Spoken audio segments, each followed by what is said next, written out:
Installée en France depuis 1990, Jennifer Camder n'a jamais demandé la double nationalité. Elle reste très attachée à son pays et critique fermement l'accord proposé par Theresa May. Elle devait démissionner tout de suite. Et c'est une honte. Elle continue avec une arrogance énorme. Elle veut continuer de persuader les gens. C'est pas possible, c'est pas possible. Tim Alexander et sa femme, eux, s'inquiètent. Depuis l'annonce du Brexit, ils ont déjà vu partir 4 familles britanniques de leur entourage, sans compter une forte baisse de leur clientèle anglaise. Pour le moment, nous voulons rester en France. Les Français sont adorables. Cet endroit est fantastique. La baie de Somme est l'un des plus beaux endroits où nous nous sommes rendus. Mais ça ne sera plus possible si trop de choses changent.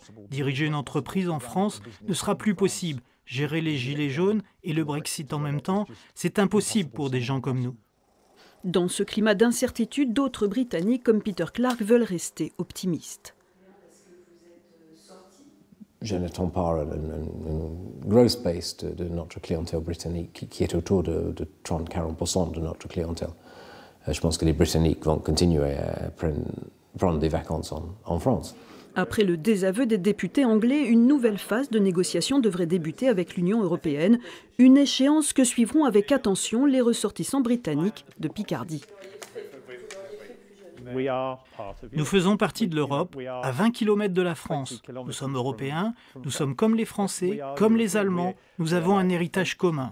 Nous partageons cette histoire et ne pouvons prétendre que ça n'existe pas.